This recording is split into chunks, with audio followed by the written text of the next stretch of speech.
Salmos 13, versículo 11, está escrito assim: e isso digo, conhecendo o tempo, que é já a hora de despertarmos do sono, porque a nossa salvação está agora mais perto de nós do que quando aceitamos a fé. A noite é passada, o dia é chegado. Rejeitemos, pois, as obras das trevas e vistamos-nos das armas da luz. E eu pergunto, você crê nessa palavra? Você crê que é hora de despertar do sono? Você crê que a salvação está hoje mais perto de nós do que quando aceitamos a fé? Eu vou ler mais uma vez então o versículo 11, você repete após mim. Vamos lá. E isto digo, conhecendo o tempo, que é já a hora de despertarmos do sono, porque a nossa salvação está agora mais perto de nós do que quando aceitamos a fé. Você crê nisso? Creio que o Senhor vai falar conosco. Por gentileza, ocupe suas mãos e vamos dar ao Senhor e a sua palavra a melhor salva de palmas que você já deu. Feche os seus olhos, vá aplaudindo, vá glorificando, Senhor nosso Deus e Pai. Deus bendito, santo, amado e todo-poderoso, nos reunimos, meu Deus, para te adorar, para te cultuar, para bendizer e agradecer ao teu santo e poderoso nome. A tua igreja agora te aplaude, te glorifica. Abre os céus agora, meu Deus, e receba o louvor da tua igreja. E por essa mesma abertura, vai derramando tua graça, tua bênção, tua virtude, o teu poder. Ninguém deu a teu ouvido o homem falar, o homem não tem nada a dizer, todos queremos ouvir a tua voz e a tua palavra. Toma então agora os lábios do pregador, a boca do mensageiro, que eu diminua, que o Senhor cresça, remova toda barreira, todo obstáculo e envie a tua palavra com poder e autoridade, e que a tua palavra ela vá e produza o resultado para a qual está sendo enviada, em nome do Senhor Jesus. Diga amém, Senhor. Sobre teu assento, por gentileza, mas preste muita atenção, não se distraia. Se você trouxe papel e caneta, tome nota do que vai ouvir e aprender. Se trouxe o celular, coloque no modo avião e abra o bloco de notas e tome nota, porque Deus quer a palavra não somente no papel, no meio eletrônico, Deus quer que ela esteja em nosso coração. Amém? Muito bem. O texto deixa claro que é hora de despertar do sono. E ao longo da Escritura, nós encontramos o sono, sendo apresentado de maneira benéfica e de outra maneira não tão benéfica assim. De maneira benéfica, já vamos ver, o sono representa confiar em Deus, descansar no Senhor, e já te dou exemplos disso. No entanto, no sentido ruim, o sono vai representar a falta de vigilância, e a falta de vigilância é perigosa, porque o sono leva à queda, e a queda leva à morte. Isso é perigoso, né? É hora então de despertarmos do sono. Em primeiro momento, vejamos o sono como um sono bom. Gênesis capítulo 2, vou lhe dar o primeiro exemplo, a partir do versículo 21. O texto nos diz lá que o Senhor Deus fez cair um sono profundo sobre o Adão. O Adão adormeceu e foi um sono profundo. E Deus tira uma das costelas do Adão, e da costela do Adão o Senhor vai formar a mulher. Quando Adão acorda daquele sono profundo, está lá a Eva, linda e maravilhosa. E o Adão vai dizer: esta agora é osso dos meus ossos, carne da minha carne. Olha que coisa tremenda, né? Então, esse sono foi maravilhoso, foi excelente, foi ótimo. Quando ele acordou, está lá a melhor surpresa que ele tinha recebido, até então, naquele momento. A esposa, a mulher. Encontramos então ainda no contexto aqui da Bíblia de maneira clara que a mulher foi tirada da costela, não foi tirada da cabeça nem do pé. A mulher não é para estar acima, não é para estar abaixo, diga comigo, é do lado, viu? É do lado, é ao lado do marido. Mas encontramos ainda outros textos ao longo da Escritura, se você quiser anotar, acompanhar, Salmo de número 3, versículo de número 5. Nesse contexto, repito, o sono é confiar, é descansar no Senhor. Salmo 3, versículo 5 diz assim: eu me deitei e dormi, acordei, porque o Senhor me sustentou. Você pode declarar isso para quem está do teu lado? O Senhor vai te sustentar. Você vai deitar, você vai dormir, você vai acordar, porque é Ele que vai te sustentar. A destra dele estará contigo para te sustentar. É Deus que nos sustenta, é Deus que nos fortalece. Ainda aqui no livro dos Salmos, no próximo, que é o Salmo 4, versículo 8, está escrito assim: paz também me deitarei e dormirei, porque só tu, Senhor, me fazes habitar em segurança. Querido, Deus tem noites de paz para você, Deus tem sono tranquilo para você. Pastor, as noites são difíceis, eu ouço voz, eu vejo os vultos. Deus vai repreender em nome de Jesus. Pastor, tenho pesadelos, você vai dormir em paz em nome de Jesus. Vai ter paz para deitar, vai ter paz para dormir, porque o príncipe da paz estará contigo e guardará o teu sono. Em paz deitarei, em paz dormirei, porque só tu, Senhor, me faz habitar em segurança. Segurança vem dele. Os anjos do Senhor acampam-se ao redor de quem teme ao Todo-Poderoso. Mas não é somente demônios que perturbam o sono. Demônios perturbam, não é? A pessoa vê vultos, ouve vozes, tem pesadelos, mas as preocupações, as adversidades da vida, os problemas no trabalho, problemas financeiros, roubam o sono. Por isso que Deus usa o salmista para dizer, Salmo 127, versículos 1 e 2, está escrito assim, Salmo 127, versículo 1: se o Senhor não edificar a casa, em vão trabalham os que edificam. Se o Senhor não guardar a cidade, em vão vigia a sentinela. Inútil vos será levantar de madrugada, repousar à tarde, comer o pão de dores, pois assim dá ele aos seus amados o sono. Note que aqui é Deus cooperando conosco, cada um de nós com Deus, né? Aqui está falando, vai ter sono abençoado, vai trabalhar, vai se esforçar e Deus abençoará. Tem gente que vive o lema do Seu Madruga. Você já viu aquele seriado do Chaves? Seu Madruga dizia: não tem trabalho ruim, o ruim é ter que trabalhar. É ruim é ter que trabalhar. Então, que Salomão diz, né? Vai ter com a formiga, isso, né? Todo ele devia quantos meses de aluguel, você lembra? 14 meses de aluguel. Note que uma coisa aqui não exclui a outra. Se o Senhor não edificar a casa, Deus edifica, mas a gente tem que também fazer o natural. A casa física, você constrói lá com concreto, colunas, tijolos, mas o lar é só Deus para edificar. Deu para entender? No tempo bíblico, as cidades tinham um muro em volta, que ia colocar lá os sentinelas, os atalaias, os guardas, mas a proteção verdadeira vinha Deus. Trocando em mil, você tem lá uma chave no seu portão, você põe um cadeado, você põe uma grade, sim ou não? Um alarme no carro, não é? Nós temos que fazer a nossa parte e Deus vai fazer dele. Se Deus não guardar, meu irmão, você pode ter na sua casa não sei quantas grades você imaginar, o ladrão entra. Seu carro pode ter o melhor alarme, rastreador, o que for. Se não for Deus para guardar, deu para entender que uma coisa não exclui a outra? Né? Uma coisa não exclui a outra. Porque tem de condomínios aí de alto padrão, com seguranças, um sistema interno de TV, de monitoramento, chamada automática da polícia, e mesmo assim o ladrão entra, assim ou não? Então, o que tem de carros ali, eu já vi carro dormir na rua de janela aberta, ninguém roubar. Como eu já vi carros caros, com melhor sistema, top de linha, e ladrão roubar e desativar. Então, nós temos que fazer a nossa parte.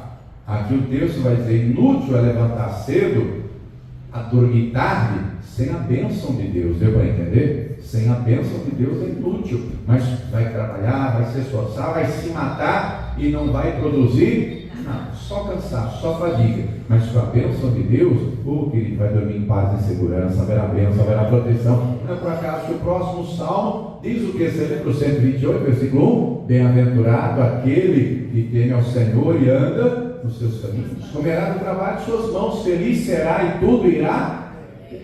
Promessa gloriosa, não? Diga para quem está do lado: Deus vai prover na tua vida financeira, você vai trabalhar, você vai se esforçar, Deus vai abençoar, Deus vai multiplicar. É promessa dele. Faz a tua parte, faz bem feito, faz de todo o coração e Deus vai honrar.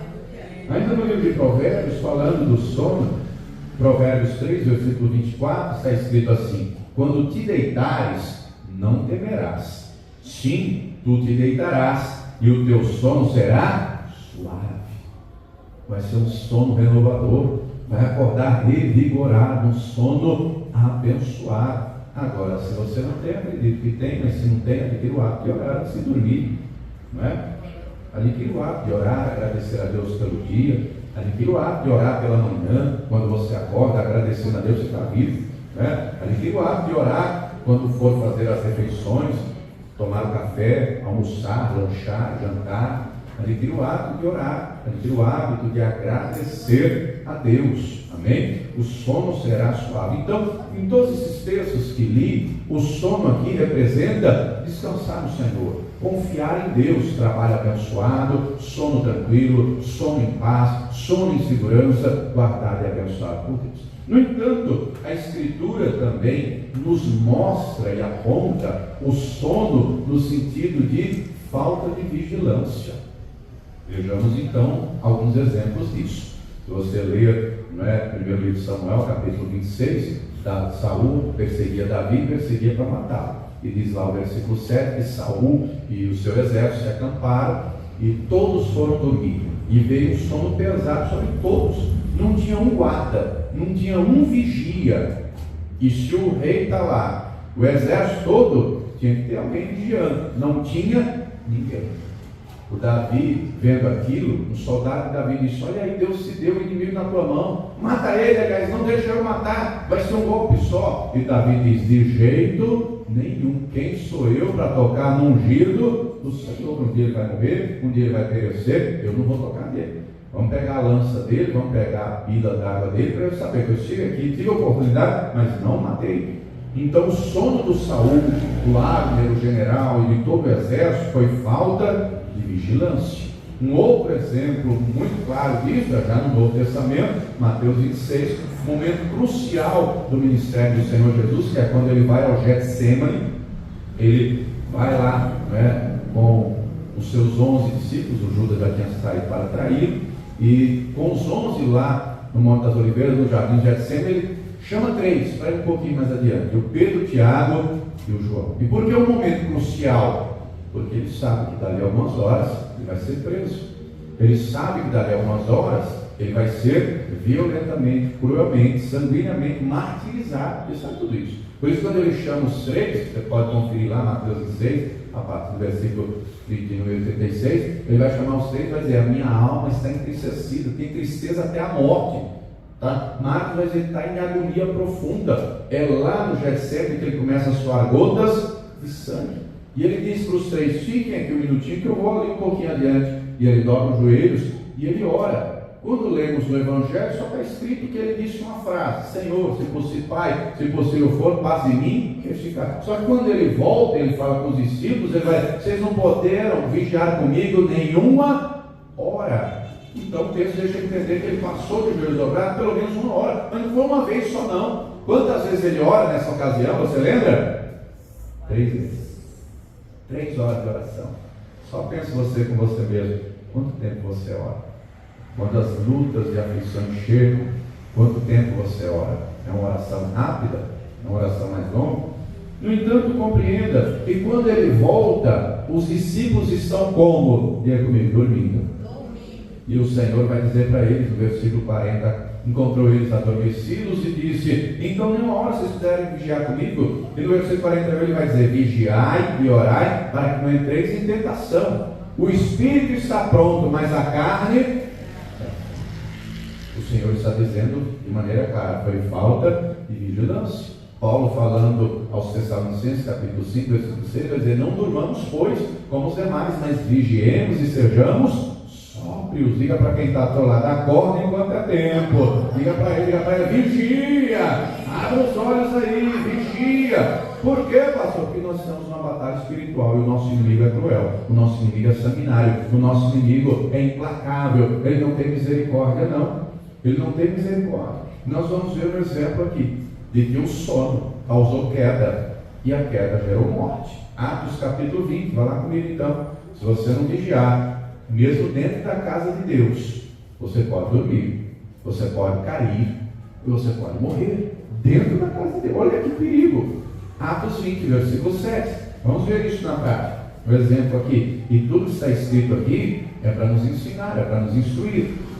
Atos 20, versículo 7.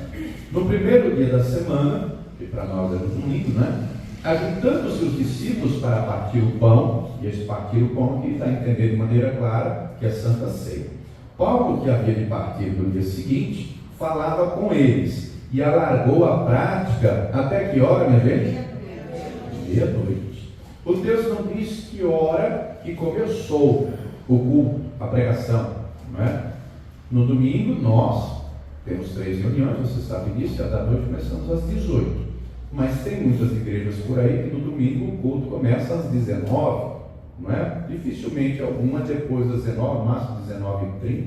Mas suponhamos que este culto aqui começou às 19. Não, vamos ser mais generosos, começou às 20 horas, não é? Às 20 horas. Se começou às 8 da noite, já é meia-noite. Já tem quantas horas de culto?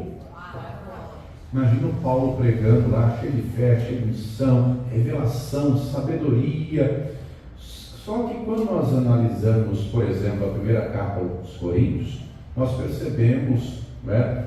Por exemplo, no capítulo 3, quando Paulo vai dizer, nos diz que eu sou de Paulo, eu sou de Apolo. Por que isso? O texto deve entender de maneira clara que a pregação de Paulo, o estilo do tom de voz, era assim mais tranquilo, era assim mais ameno, mais ou menos como eu falo, deu para entender? Em contrapartida, por exemplo, o Apolo era grego. Vou lhe dar um exemplo dos dias contemporâneos, mais ou menos você entender como é o Apolo. Você conhece aquela turma que quando pega o microfone, já vê aquele seriado Power Rangers, que aperta o mofador, é hora de mofar? Tem gente que pega o microfone, ô glória, aleluia, estamos aqui, para dar glória a Deus, igreja, e fala, e é uma voz potente. Você já reparou? Que potência, né? Tem uma turma aí que a voz é potente. A voz é potente. Então tem os Apolos aí até hoje, com essa voz de trovão, de tal, não sei o quê e tudo mais.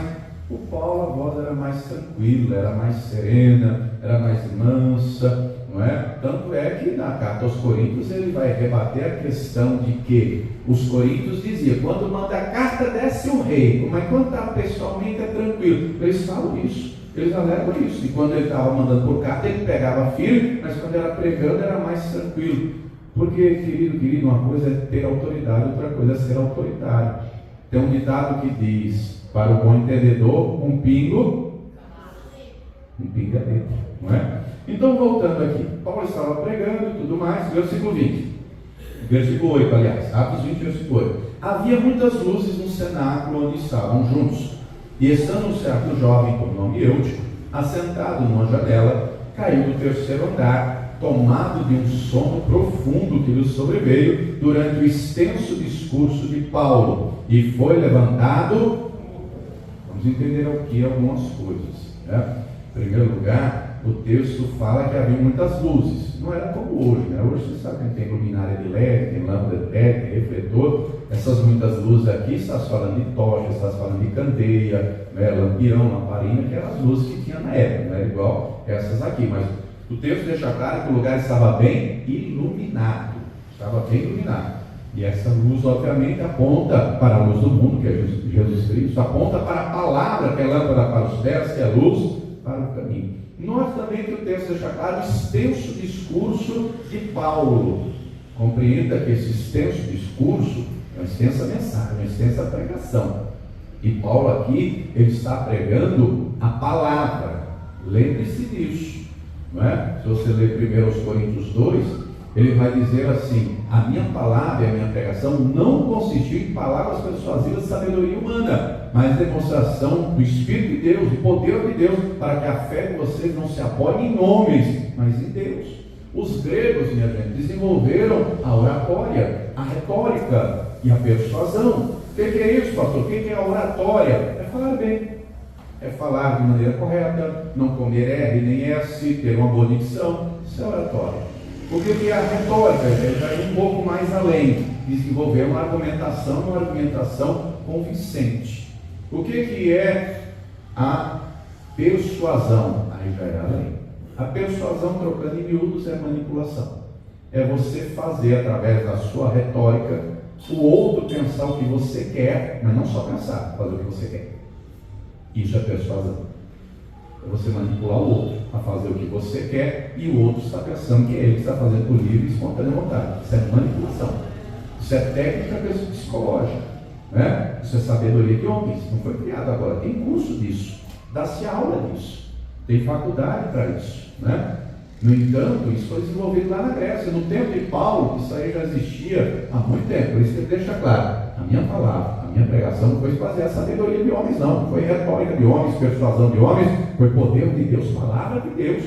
Ele fala a Timóteo, prega a palavra, ensina a palavra. Então aqui nesse momento, esse extenso discurso não é sabedoria de homens, não. Esse extenso discurso não é enchendo linguiça, não. Esse extenso discurso não é receita de bolo, não. Esse extenso discurso não é a pregação do Danal. Você já viu o pregador Danal?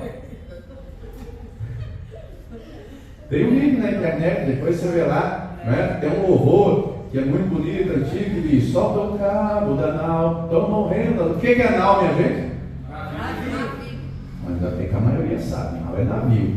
Então, não é soltar o cabo, é no sentido de, se Jesus está no barco, deixa ele guiar, deixa ele conduzir, não é? Deixa ele conduzir que o negócio vai dar certo. Aí, no vídeo do pregador da nau, está lá uma banda de louvor, um povão lá, uma multidão, cantando, né? E aí dá o microfone para ele: prega aí, pregador. Ele entra e diz: eu vim aqui hoje para pregar sobre o valente Davi, mas eu vi os irmãos cantando esse hino, eu fiquei inspirado, eu vou pregar sobre o Danal, porque o Danal é um cabo macho, o Danal era um homem valente, o Danal era corajoso. A Bíblia diz, eu não sei onde está escrito, mas eu sei que o Danal era um homem de fé. Você tem que me dar fé do Danal. E aquela multidão: a Bíblia diz, não sabe onde está escrito. Como assim?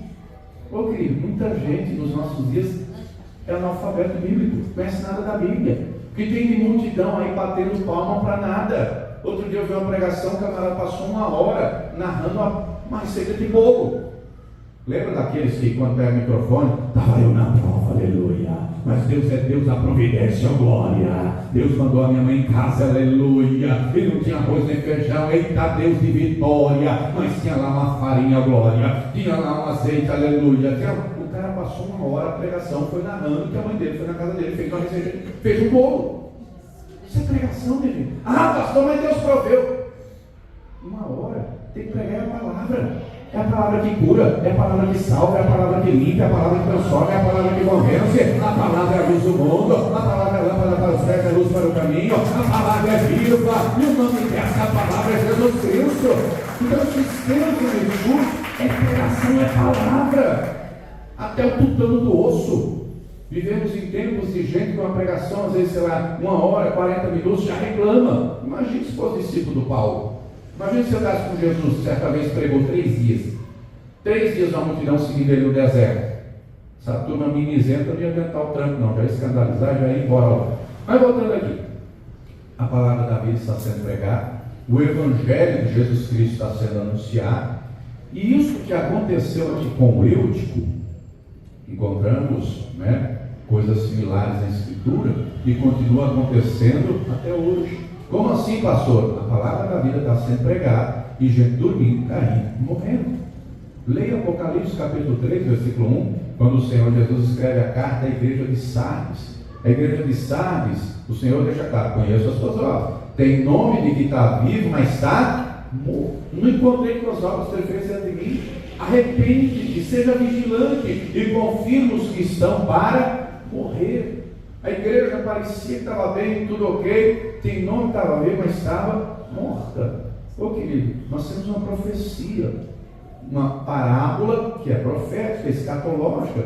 Mateus 25, Jesus conta a parábola das 10 virgens, e virgem representa, a mulher na Bíblia representa a igreja, e 10 totalidade da igreja. Jesus fundou uma igreja, mas a igreja dele está espalhada pelas nações, pelas cidades, pelas denominações. 10 é a totalidade. Todas elas tinham lâmpada. Todas elas, diz lá o versículo 5, tosquenejaram. O que é tosquenejar? Dá aquela pescada assim. Você já deu essa pescada? Já perdeu ônibus, irmão, alguma vez? Fala a verdade. Já passou do ponto assim? Passou dentro pescada. Quando eu acordei, foi o motorista: acorda, está no ponto final. Pois é. O texto diz que todas tosquenejaram e adormeceram. Todas dormiram. No entanto, à meia-noite ouviu-se um grito: o noivo está voltando. Todas se colocaram de pé. Só que você conhece o texto, né? Das 10, quantas tinham azeite em abundância? 5. E as outras 5 não. O Senhor só levou as que estavam preparadas. As que não estavam ficaram do lado de fora. Então, esse período de sonolência escatológico já chegou. Já estamos vivendo nele. Diga para quem está ao teu lado: é bom você abrir os olhos, viu? O Eutico, então, cometeu aqui alguns erros. que servem de alerta para mim e para você não cometermos. O primeiro deles, para quem quiser anotar, ele não deu a devida importância à pregação, a palavra de Deus que estava sendo pregada, né? Por que, pastor? Ele não deu a devida importância. Está escrito que a fé vem pelo ouvir e ouvir a palavra de Deus. A fé vem pelo ouvir e ouvir a palavra. A palavra é o pão que nos alimenta. Está escrito, nem só de pão viverá o homem, mas de toda palavra que sai da boca de Deus. Temos que nos alimentar dessa palavra. Temos que beber da água do Espírito Santo todo dia, constantemente. Paulo vai falar, não é? 1 Coríntios 11:30, por causa disso entre vós uns fracos, doentes e que dormem. Por causa disso o quê? Por falta de discernimento. Tem gente na igreja que não tem entendimento de nada. E quando a pessoa ouve a palavra e não entende, o maligno vem, rouba. Gente sem discernimento, não sabe discernir, como o Senhor disse dos inivitas, a mão direita da mão esquerda. Não discerne nada, não entende nada. Querido, você tem que se alimentar dessa palavra, mas tem que entender para viver, para praticar. Porque teoria sem prática, para Deus não vale nada. Fé sem obras é o quê? É para ser só ouvinte?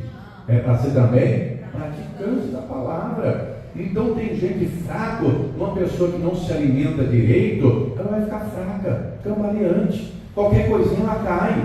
Assim uma pessoa fraca espiritualmente, o diabo vai lá, coloca uma cilada, ela cai. Aí o diabo coloca outra cilada, ela cai, só vive caindo, é caindo, está fraca, está igual galinha da gola, estou fraco, Deus quer te alimentar para você estar forte, para você ver a cilada e não cair. Porque o diabo trabalha com cilada. Você acha que o diabo quer ver você de pé? Ele quer derrubar você. Tem que estar alimentado, tem que estar forte. O texto diz, gente doente, uma pessoa doente, você sabe que está um surto de dengue aí, tome cuidado, aliás, viu? Né? Tem muitos irmãos aí, alguns irmãos, inclusive oramos há pouco, né? Na oração dizendo, citei alguns que eu sei, a dengue que está por aí é hemorrágica, é 10 dias, 14 dias de cama. Uma pessoa doente não consegue levantar. A dengue está pegando pesado. Até as gripes que tem aí, recentemente esse ano, tem sido gripes muito fortes. Você tem percebido isso? Esses dias o irmão mandou uma mensagem para mim, pastor, não foi na quarta, não foi no domingo, peguei uma gripe forte e fiquei derrubada, acamada. Gripe forte. Uma pessoa doente não tem força para nada.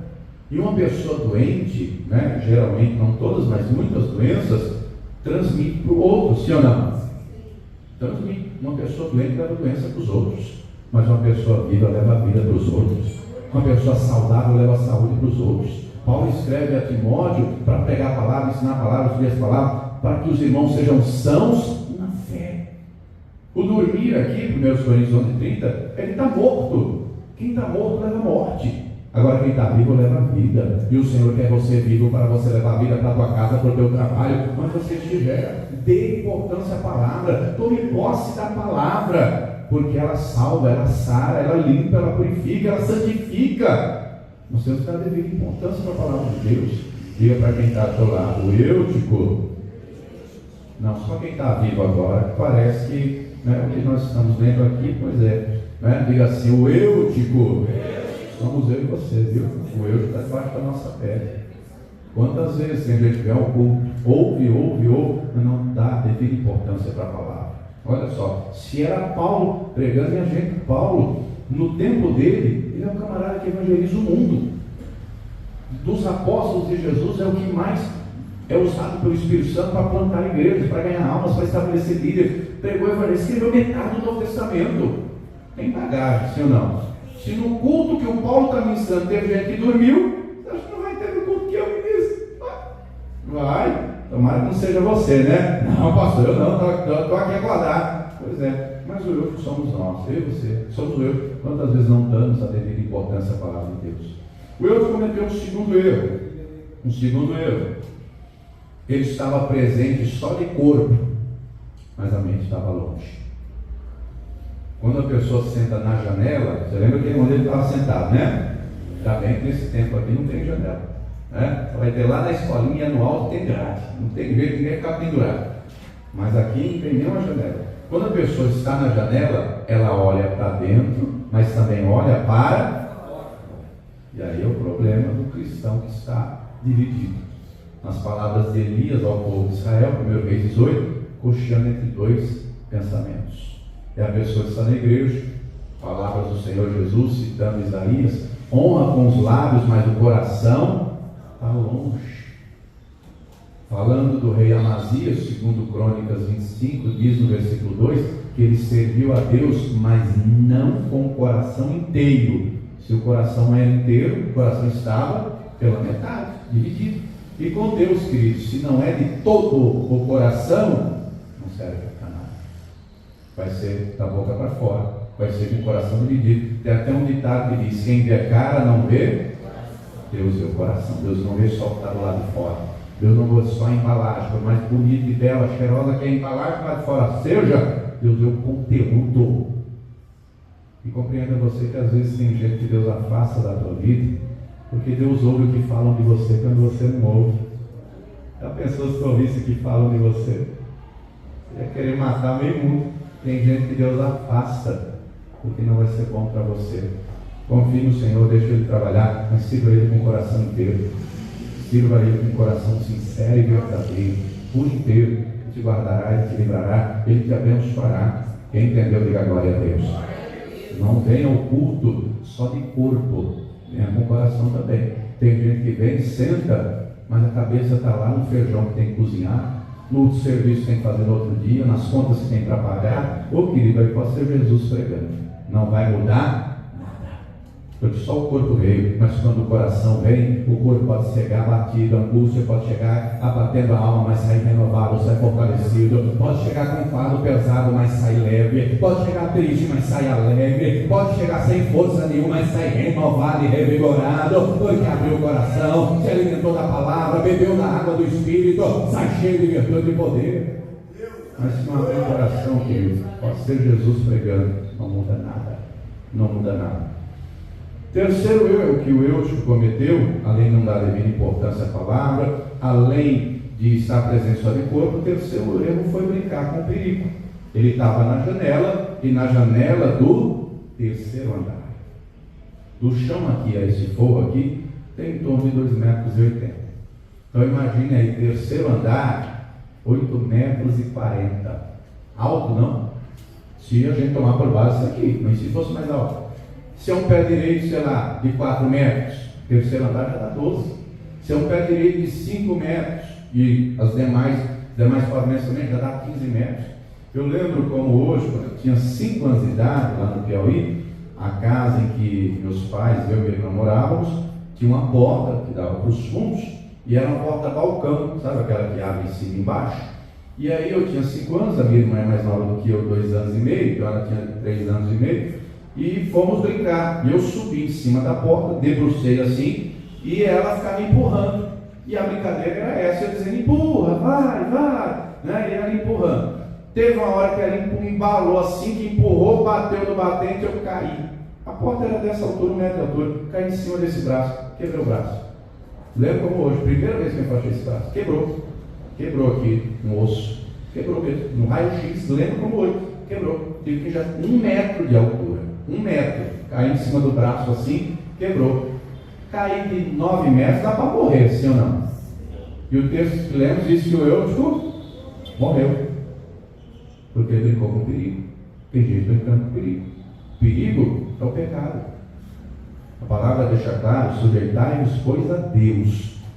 Se você se sujeitar a Deus, você vai ter força para resistir ao diabo, e ele vai sair correndo. Mas ao pecado tem que fugir. O pecado tem que bater em retirada. Leia sobre a vida de Sansão, por exemplo, Juízes do 13 ao 16. A mãe do Sansão era estéril. O anjo anuncia que ela iria engravidar. Desde a gravidez já era para ela se consagrar. Um voto nazireu não era para ela tocar nada imundo, não era para ela beber bebida forte, que o menino seria cheio do Espírito Santo dentro do ventre. Iria libertar o povo das mãos dos filisteus. E o menino nasceu, e o menino cresceu sabendo de tudo isso, consagrado desde o ventre, cabelão, representando o voto nazireu.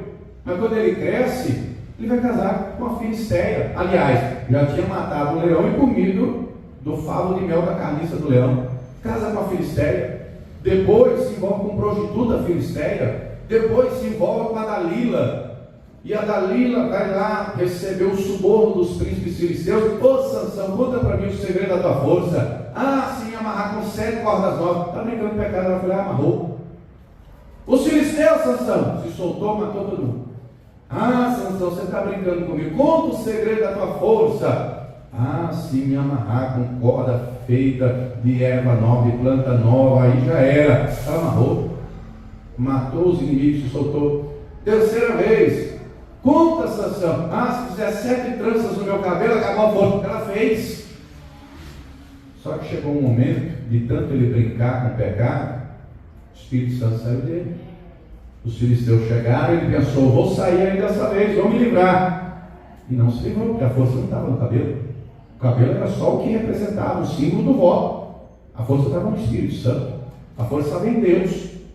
Os filisteus pegaram ele, arrancaram os 2 olhos, porque espiritualmente ele já estava cego, ficou cego fisicamente. Diga para quem está do lado: tu não brinca com o pecado não, viu? Não brinca com o pecado não. Faz que nem o José que estava no Egito, estava lá a mulher do Potifar assediando, e não era uma coisa sutil, uma piscadinha de olho, uma olhada, não, era assédio violento. Deite-se comigo, assédio era escancarado. Um belo dia ela manda todo mundo sair de casa, fica só ela e o José, ela pega o José pelo guarda, e é hoje, deite-se comigo. O que o José fez? Foi embora, irmão. Hormônio não se converte não, querido. Hormônio é o hormônio, está aí no teu sangue. Você não tem sangue barato não. Você tem sangue quente na veia. Hormônio não se converte. Diga para quem está do lado: foge enquanto é tempo, se aparta enquanto é tempo, vigia enquanto é tempo, não brinca com perigo, senão tu cai. Está escrito, 1 Coríntios 10:12, aquele que está em pé, cuide para que não caia. Quarto erro do Eutico: ele foi vencido pelo tempo da espera. Lemos há pouco o extenso discurso de Paulo, a extensa mensagem, a extensa pregação. Tem muita gente na igreja que não dá devida importância para a palavra. Tem outros que vêm só de cor presente, não vêm de todo o coração. Já outros, infelizmente, brincam com o perigo do pecado. Já outros são vencidos pelo tempo da espera. Como assim, pastor? Aquilo que Deus promete, Deus cumpre, mas tem um tempo. E não sou eu que sei, não é você que sabe. O tempo é de Deus. Hebreus 10:36 diz: porque necessitais de paciência, para que depois de haver feito a vontade de Deus, possais alcançar promessas. Deus fez promessas a Abraão, e no tempo certo Deus cumpriu. Deus fez promessas a Isaac, cumpriu. A Jacó, cumpriu. A Davi, cumpriu. Deus me fez promessas. Deus prometeu que um dia aquela moça que eu conheci seria minha namorada, minha noiva, minha esposa, mãe dos meus filhos. E a palavra se cumpriu, a promessa se cumpriu. No meio do caminho teve acidente, no meio do caminho o médico disse que ela não queria ser mãe, mas para a glória de Deus, quem me prometeu foi Deus. Ele cumpriu, e Ele vai cumprir na tua vida. Ou pastor, Deus me prometeu me curar, Ele vai curar. Pastor, Deus prometeu salvar minha família, Ele vai salvar. Pastor, Deus prometeu realizar tal coisa, Ele vai cumprir. Porque Ele não é homem para que minta, nem filho do homem para que se arrependa. Aguenta firme, porque na hora certa a palavra vai se cumprir. Tem que ser vencido pelo tempo da espera. Não aguento mais, preguei esses dias, né? Salmo 40, esperei com paciência o Senhor. Tem coisa que Deus faz na hora, mas outras Ele só vai fazer lá na frente. Citei o José há pouco, né? Deus dá uma visão para o José, um sonho, aliás, para o José. Os irmãos se prostrando diante dele. Deus cumpriu? Cumpriu. 22 anos depois, mas Deus cumpriu. Por que 22 anos, pastor? Porque quando ele tem um sonho, tem 17. Ele é colocado no governo com 30. Passam 7 anos de vaca gorda. No segundo ano de vaca magra, ele já tem 39 anos de idade. É aí que os irmãos dele vêm comprar o trigo do Egito. Mas aquilo que Deus mostrou para ele lá atrás se cumpriu. E Deus vai cumprir na tua vida também, em nome de Jesus. Diga para quem está do teu lado: espera, porque vai valer a pena. Diga: não desista, porque vai valer a pena. Faz a tua parte, creia, ore, persevere, porque Deus não é homem para que minta, nem filho do homem para que se arrependa. Quem está entendendo, diga glória a Deus. O eu somos eu e você. Quantas vezes não damos a devida importância à palavra? Buscamos a Deus, né? Só presencialmente, com o coração longe, não vigiamos com perigo. Quantos são vencidos pelo tempo da espera? Mas ainda bem que Deus é misericordioso, ainda bem que Deus é bom, Se você quiser anotar, o nome Eutico significa agraciado. Não bonito, não? Diferente, né? É a graça de Deus que nos favorece. Não é porque nós merecemos, porque biblicamente eu e você merecemos o inferno, lago de fogo. Nós somos pecadores e o salário do pecado é a morte, mas o dom gratuito de Deus é a vida eterna. Deus tem graça, Deus tem misericórdia. O Eutico dormiu, o Eutico caiu, o Eutico morreu, mas Deus, na sua infinita bondade e misericórdia, usa Paulo. Versículo 10, Atos 20, versículo 10. Paulo, porém, descendo, inclinou-se sobre ele e, abraçando-o, disse: não vos perturbeis, porque a sua alma está nele. Presta atenção, Paulo estava vivo e o Eutico estava. Versículo 11: e subindo e partindo o pão e comendo, ainda lhes falou largamente até a alvorada, e assim partiu. E levaram, versículo 12, e levaram o jovem como? Diga comigo, vivo. Diga assim, porque Paulo estava vivo e a vida do Paulo foi levada até o Eutico. Diga para quem está ao teu lado: Jesus tem vida para você levar vida para quem está à tua volta, na tua casa, no teu trabalho. Diga para ele, diga para ela: abrace mais. Diga para ele, diga para ela: ame mais. Transmita a vida com palavras, transmita a vida com atitudes. Você tem que levar vida, ele te dá vida para você levar vida, Eutico. Ele te ressuscita para você levar ressurreição. Ele te dá palavras de vida para você levar palavras de vida. Acorda enquanto é tempo. Tem gente que não abraça ninguém, não ama ninguém. Será que tu é salvo? Tome cuidado. Um defunto vai levar morte para os outros, um doente vai levar doença para os outros, um fraco vai levar fraqueza para os outros. Deus quer você forte, Deus quer você viva, Deus quer você levando vida, levando saúde. Romanos 13, quando começamos a mensagem, volte lá comigo. O versículo 11 nos diz: e digo isso a vocês, não é? E digo isso a vocês, encontrou o texto? E digo isso conhecendo o tempo, que é já a hora de despertarmos do sono. Deixa eu lhe fazer uma pergunta. O texto diz conhecendo o tempo. Na Almeida atualizada, digo isso a vocês que conhecem o tempo. Vou dar um exemplo. Você sabe que no nosso país, quem é nordestino sabe que lá no Nordeste é um sol para cada um. Eu sou piauiense, eu sei o que eu estou falando. A minha terra é um sol para cada um. Não é? Diaconisa Conceição, Evangelista Bernadette, cadê a turma do Piauí aí? É um sol para cada um, não tem conversa não. Lá não faz frio não, não existe frio. No Nordeste o negócio é quente. No sul do país é extremamente frio, neva. Só que aqui, o Sudeste, São Paulo, a gente está no meio. E no meio é tudo. É calor e frio no mesmo tempo. Já lhe aconteceu de uma manhã você acordar, dar uma olhada no tempo e você pensar assim: eu vou levar uma blusa de frio e eu vou levar um guarda-chuva. Já aconteceu isso com alguém? Você conheceu o tempo, não é? Só que não adianta conhecer o tempo físico, literal, e não conhecer aqui o tempo espiritual. Diga para quem está ao teu lado: esse é o tempo do fim. Diga assim: Jesus está voltando. Diga para ele, é hora de você acordar, é hora de você despertar. A nossa salvação está agora mais perto de nós do que quando aceitamos a fé. É necessário compreender o dia passado, versículo 12, a noite passada, o dia chegado. Tem que rejeitar as obras das trevas, tem que se revestir das armas da luz. Ô, irmão, não corro isso de ser crente só na igreja. Você vai ficar do lado de fora. Seja cristão em casa também, no trabalho também, onde você estiver. Seja cristão aonde você estiver. Deixa as obras das trevas, condutas, comportamentos, palavras, atitudes que não convém mais. Está escrito: tudo me é lícito, mas nem tudo me convém. Deixa o Evangelho produzir resultado na sua vida. Mostre com ações que você está acordado, que você está vivo. Jesus vai dizer, Lucas 9, ao moço: siga-me. E ele diz: deixa eu enterrar meu pai. E Jesus diz: deixa os mortos sepultarem seus mortos. As trevas estão aí, você não tem visto não, você não tem percebido não, a violência que tem, o pecado está escancarado, homossexualismo, prostituição, roubos, corrupção. O que está por trás de tudo isso? Satanás. Só não vê quem não quer. Jejue um pouco mais, se consagre um pouco mais, e Deus vai abrir os teus olhos para você perceber. Estamos numa batalha espiritual travada. Temos que nos revestir das armas da luz. Aí o versículo 13 diz, que eu vou ler na Nova Almeida atualizada: vivamos dignamente, como em pleno dia, não em orgias e bebedeiras, não em imoralidades e libertinagem, não em discórdias e ciúme. Essas condutas não podem mais fazer parte da nossa vida. Versículo 14: mas revistam-se do Senhor Jesus Cristo e não façam nada que venha satisfazer os desejos da carne. Na Almeida Revista Corrigida vai estar aí, né, os cuidados com as concupiscências.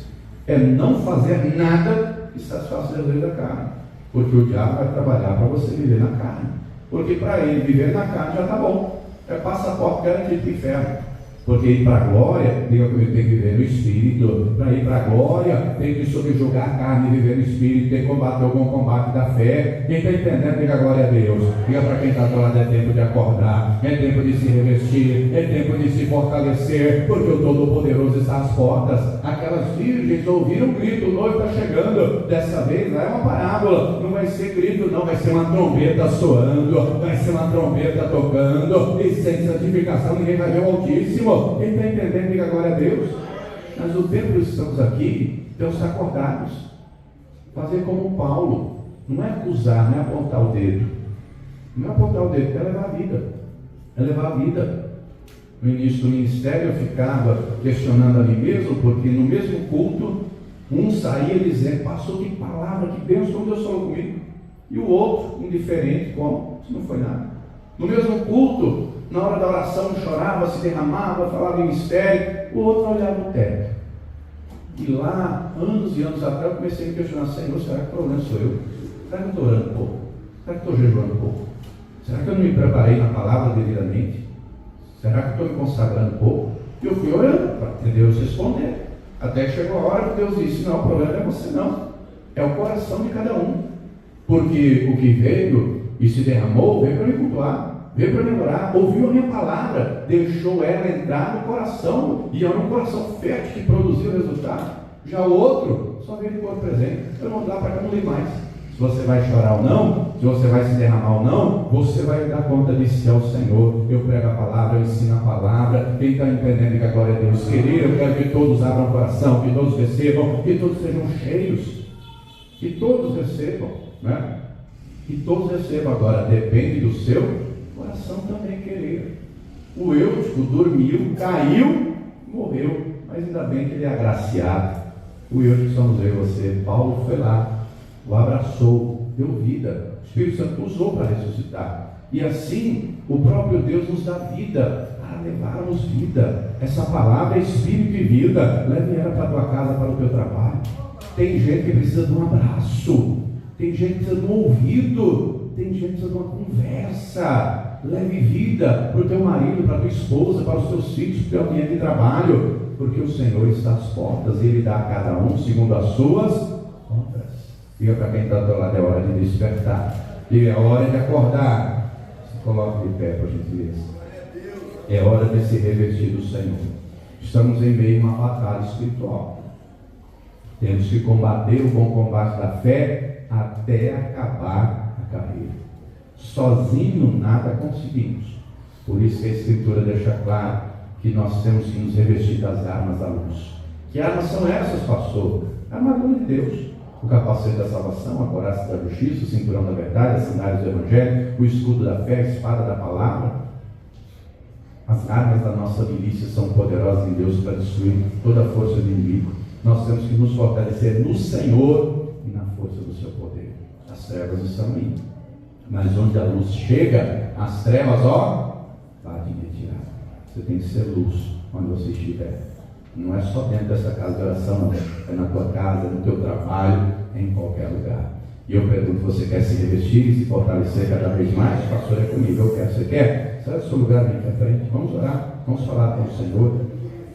Ele vai te fortalecer, Ele vai te revestir. Agora é necessário ter entendimento. Tem que deixar as obras das trevas. Tem que deixar condutas que não agradam a Deus. Querido, querida, eu posso enganar você. Você pode enganar sua mulher, seu marido, seu patrão, seu cliente. Agora, a Deus, ninguém engana. A A Deus ninguém engana. Se consagre enquanto é tempo. Se fortaleça enquanto é tempo. Combate o bom combate da fé. Não caia nos erros que o Eutico caiu. Tudo isso é para nosso exemplo. Não é? Ô pastor, se eu já caí, ainda bem que você está no lugar certo, está recebendo vida. Vai sair daqui vivo e vai sair daqui na fé. Amém?